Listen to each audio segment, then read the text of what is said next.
Kasus dugaan pemerasan dan tindak pidana pencucian uang atau TPPU yang melibatkan Nikita Mirzani dan Reza Gledis semakin memanas dengan kesaksian terbaru yang disampaikan Reza Gledis di hadapan majelis hakim. Dalam sidang yang digelar di Pengadilan Negeri Jakarta Selatan, Reza Gledis membeberkan sejumlah pernyataan kasar yang diduga dilontarkan oleh Nikita Mirzani melalui siaran langsungnya. Menurut Reza Gledis, hinaan tersebut tidak hanya menyasar produknya, tapi juga menyerang fisik dan penampilan pribadinya. Ia menyebut Nikita Mirzani pernah menyatakan wajahnya abu-abu, penuh dempul dan berjerawat. Bahkan, ia dituding sebagai penipu publik yang penampilannya di media sosial sangat berbeda dengan kenyataan. Reza Gledis juga menambahkan serangan dari Nikita Mirzani tidak berhenti di satu atau dua live saja, melainkan berlangsung hampir setiap hari sejak 14 Oktober 2024. Kontennya pun konsisten, memojokkan, merendahkan, dan membentuk opini publik bahwa dirinya adalah seorang penipu yang menjual produk kecantikan abal-abal. Serangan masif ini menurut Reza Gledis telah mencoreng nama baiknya sebagai dokter kecantikan dan menggerus kredibilitasnya yang selama ini ia bangun. Pernyataan Reza Gledis ini memperkuat jalannya proses hukum yang sedang menjerat Nikita Mirzani, yang sebelumnya juga dituduh meminta uang tutup mulut sebesar 5 miliar rupiah agar berhenti menjelek-jelekan produk Reza Gledis. Konflik ini menjadi lanjutan dari drama yang menyeret dua nama besar dan kini berlangsung terbuka di meja hijau. Nah, gimana nih menurut netizen yang terhormat? Silahkan berkomentar ya.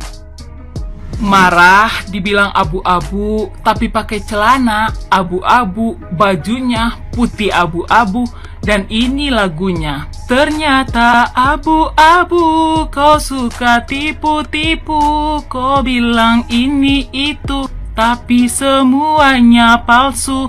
Ups, maaf.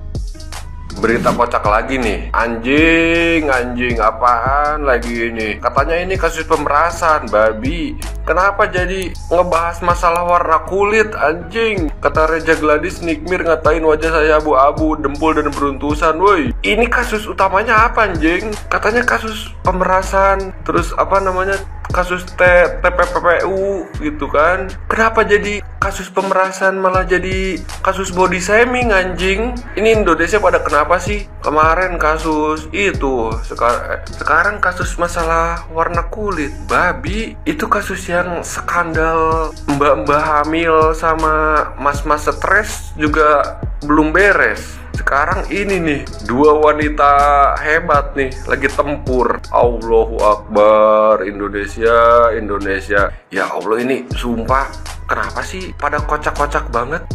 Udah, maksudnya warna kulit ngapain dibahas, anjing? Mau abu-abu, mau hijau, mau pink ya. Kan kasus utamanya bukan itu. Ya walaupun emang Nikmir tuh bilang lu abu-abu atau apa, aneh banget sumpah, anjing. Indonesia makin sini makin kocak, anjing tai lah. Reza Gledis banyak terpojok dan sedikit reaksi emosional ketika ditanya atau diberikan pertanyaan yang bersifat menyerang oleh pihak dari Nikita Mirzani. Ya, seperti perihal abu-abu, ditanya ada apa dengan abu-abu, apa pengertian kamu tentang abu-abu, kok ini dinyatakan sebagai sesuatu yang katakanlah itu mencemarkan nama baik dan lain sebagainya ya. Jadi ya saya berapa kali mengatakan bahwa untuk membuktikan unsur pencemaran nama baik itu ya memang tidak mudah ya. Jadi harus unsurnya itu benar-benar atau perbuatannya itu benar-benar kuat ya. Kalau hanya kata-kata tertentu, abu-abu dan lain sebagainya, ya anggap angin lalu sebenarnya. Ya, kecuali kalau memang kata-kata yang digunakan itu sudah sedemikian kuatnya dan itu tidak dilakukan, ya itu bisa masuk unsur pencemaran nama baik dan atau menyerang harkat martabat dan kehormatan ya. Kita saksikan terus ini semakin ramai masuk ke dalam proses persidangan. Nikita Mirzani, semangat. Nggak paham lagi deh sama DRG ini ya. Waktu di DPR dia curhat, sekarang depan Pak Hakim dia ngadu. Dikira bapaknya kali ya. Terus kemarin aku lihat di live ya gitu. Kebanyakan tuh apa yang ditanyakan jawabannya tuh beda gitu. Kayak kurang nyambung gitu loh. Nggak ngerti sih, ya. Galang ngadu katanya, iya tiap les saya dikatain abu-abu mulu sama Kak Niki, sama Nikita katanya gitu kan. Terus netizen digiring katanya agar tidak membeli produk-produk saya katanya gitu. Ya iyalah, kan berarti Kak Niki nyelamatin customer dong. Apalagi yang baru-baru tahu skincare, yang masih minim pengetahuannya tentang skincare, kan itu berarti ilmu dong. Iya kan? Baik dong. Gimana sih? Kan Anda nggak ngasih tahu kalau produk Anda nggak BPOM ternyata dan tidak sesuai ingredients. Udah gitu overpriced juga. Dengan adanya Kak Niki, ya kita kebantu lah sebagai rakyat. Apalagi yang baru mulai-mulai mau pakai skincare. Iya kan? Yang bodoh tentang skincare, yang awam tentang skincare, itu merasa terbantu kok. Terus pertanyaannya nih, pertanyaannya salahnya Kak Niki di mana? Fokus aja ke masalah tidak BPOM-nya itu, ya.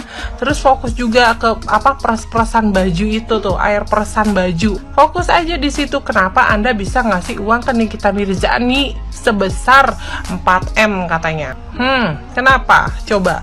Untuk apa? Itu aja selesain dulu. Nggak usah bleber kemana-mana. Bisa nggak sih fokus? Kan deh, katanya orang pinter, tapi kayak keblinger gitu loh.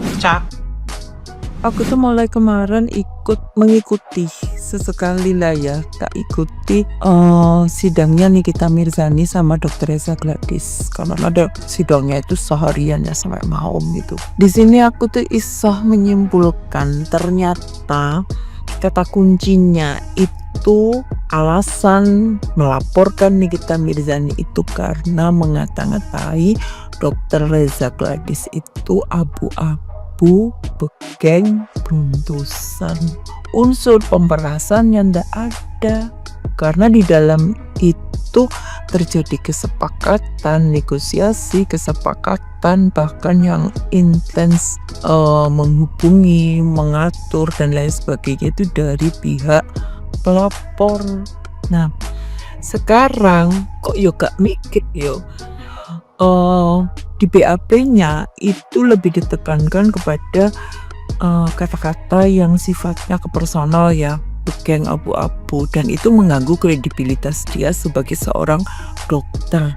Loh, tolong, kredibilitas seorang dokter itu terancam itu bukan karena fisik ya, tapi kredibilitas dokter itu apapun lah, profesi apapun, kredibilitasnya terancam itu kalau itu menyangkut tentang kompetensi, menyangkut tentang kontribusi dia selama ini, menyangkut tentang eksistensinya, seperti itu.